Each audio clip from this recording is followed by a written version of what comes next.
All right, ladies and gentlemen, welcome back. Today we're going to talk about solving inequalities, okay?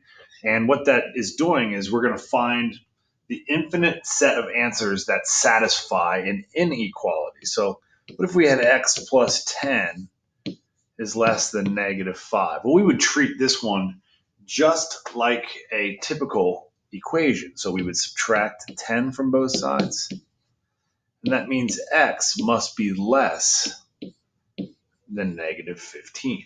Okay. Now think about that. There are infinitely many integers that are less than negative 15, negative 16, negative 17, negative 18, negative 19. There are even more real numbers that are less than negative 15. And that would be, like negative 15.1, negative 15.11.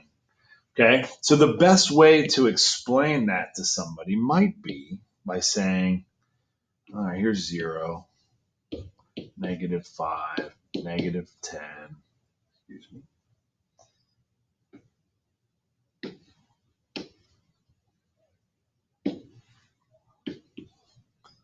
negative 15. Now, is 15 less than negative 15? It is not, but all of the rest of them are. So this is actually the easiest way to explain to an audience what all of the answers are, because it takes a long time to list infinitely many answers. Okay, so this would be an example of graphing your solution on a number line. Now, if we had the same thing, but it was x plus 10 is less than or equal to negative 5, and we ended up getting x is less than or equal to negative 15. Now, think about that.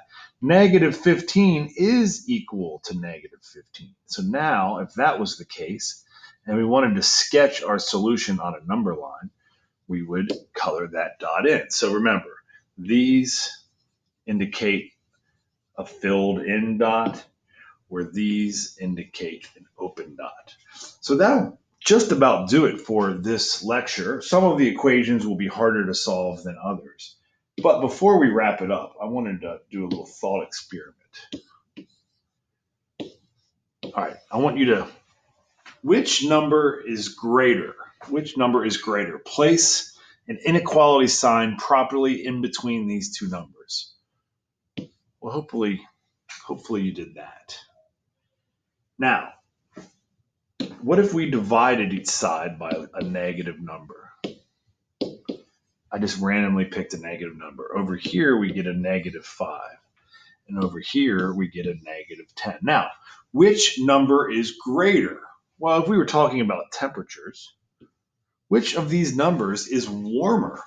Oh, that one is. So what is the rule for that? Well, when we divide or multiply by a negative number, then we have to flip our sign. So let's take a look at that in action, okay? What if we had negative 3x plus 12 is greater than or equal to 15?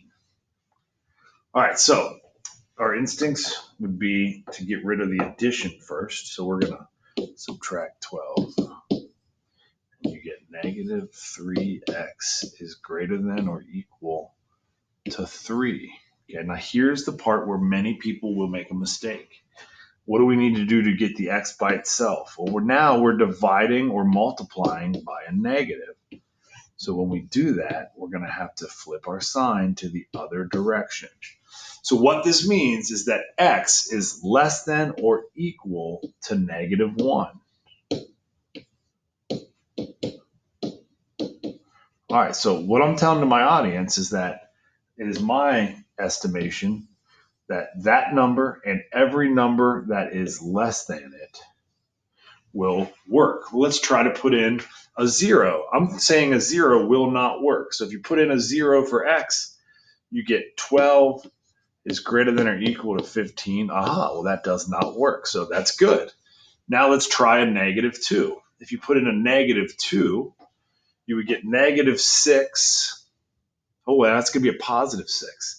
Negative 3 times negative 2 plus 12. Oops, plus 12. So that's going to be positive 6 plus 12. And 18 is indeed greater than or equal to 15. So notice, any number you put in this range will work. Any number you put in this range is not going to work. We color in our dot here because it signifies that number -1, is the edge of the numbers that will work. Okay, this should be enough for you to do the rest of this assignment. I will add a couple additional videos just in case you need some supplement. Good luck. When you're done, I want you to reflect about why dividing or multiplying by a negative requires you to flip the sign. Oh.